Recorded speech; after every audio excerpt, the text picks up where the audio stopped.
So I've decided to be adventurous this Christmas season and make a holiday pudding in my Instant Pot.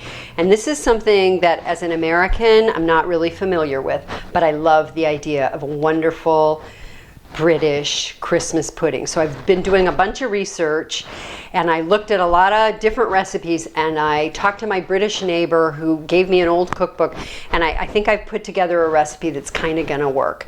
And I did this once and it turned out pretty good. So the Instant Pot is a really fast way to steam a pudding and then cook it in the Instant Pot instead of sticking it in your oven for say 6 or 7 or 8 hours to steam.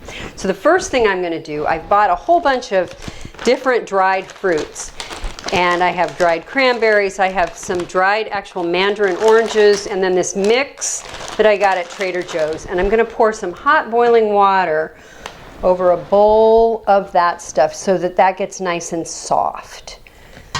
All right, so that's going to kind of soak for a bit. I even put some candied ginger in there, which is delicious. I tried to not put too much in because I don't want to get carried away. The next thing I'm going to do is combine a bunch of stuff in my food processor. Now, to make a real British holiday pudding, you would use lard or suet. I'm not going to do that. I have nice butter here, and it's good and cold, and I'm throwing that in as my fat. I am going to pour in a cup of raw cane sugar. The best place to shop for all these great ingredients is Trader Joe's if you have one in your community. A cup of flour. About a fourth of a cup of breadcrumbs, just plain unseasoned breadcrumbs. A little bit of cinnamon. And I only have a little bit in this package. Okay. And then I'm going to just chop that a little bit in my food processor. I also need to add 3 teaspoons of baking powder, which I forgot to do. Get that all diced in there. All right, that looks good. Next I'm going to add 4 eggs.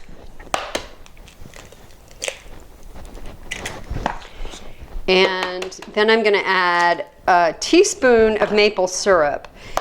And you could add more maple syrup, but I'm also going to add a little bit of bourbon.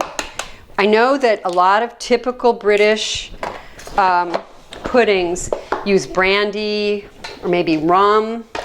And we did a tour of Kentucky bourbon country this last summer. It was so much fun. So I have bourbon on hand, and so I'm going to use that. And a little bit of this real maple syrup. Don't be using fake stuff.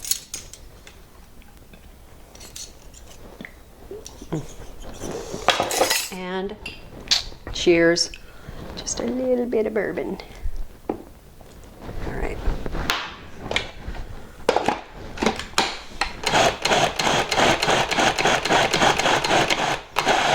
All right. Okay, so now I'm going to take this nice batter that's in my food processor, and I'm going to pour it into a little bowl that I can mix all this stuff up in. Oh, there's the dog. She gets very excited when the UPS guy comes at Christmas time.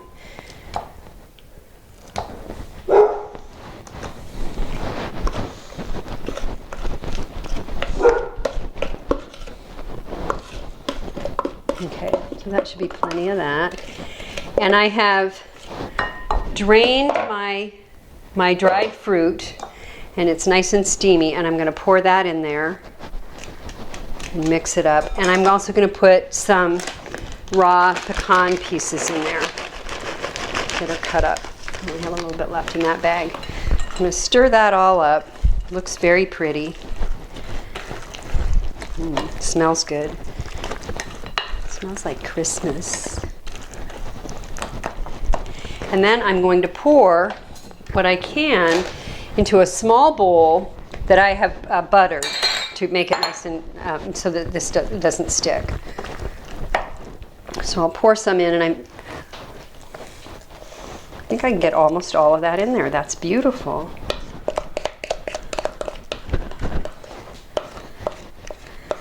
Perfect. So to do a steamed pudding in the Instant Pot is a two-step process. First, I'm going to steam the pudding with in the Instant Pot for about a half an hour, and then I'm going to pressure cook it. In order to make sure that I can get the pudding out of the Instant Pot when I'm ready, I've made a sling. And what I'm going to do is I've just folded some pieces of aluminum foil, and I'm just going to kind of drape this like this so that I can easily lift this out of my pot.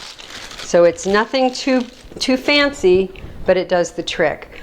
I'm going to pour 2 cups of water into the Instant Pot,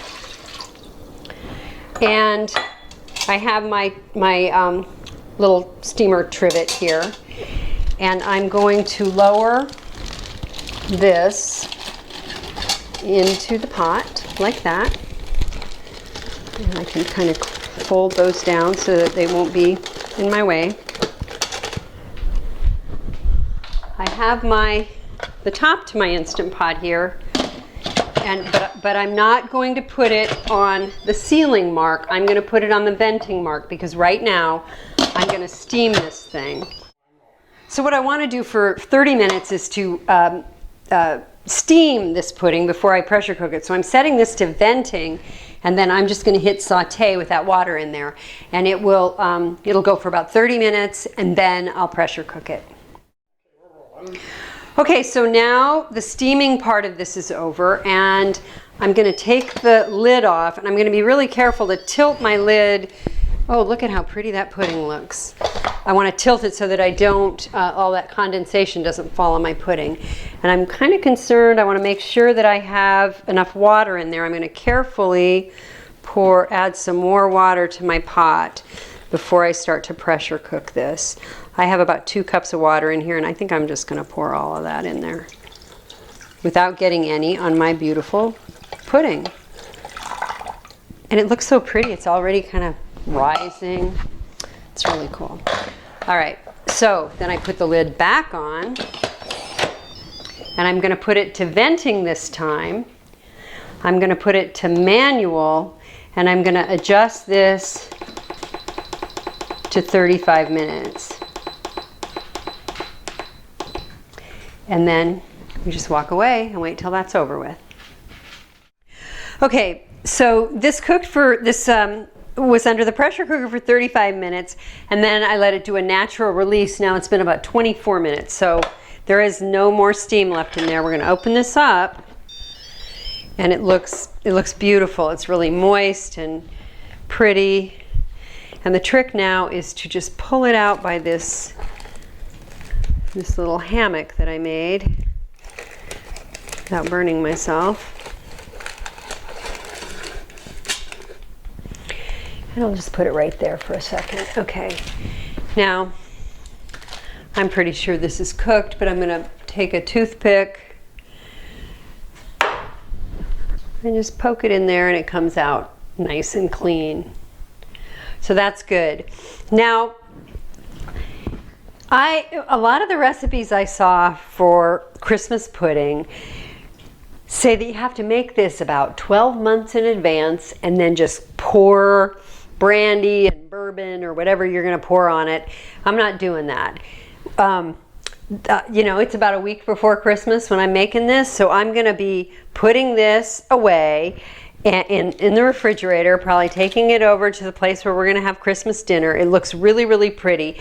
And we will serve it with a sauce that I made with brown sugar, bourbon, and butter, and that'll be delicious. But right now I'm just going to put this in the refrigerator for the next week, and then I will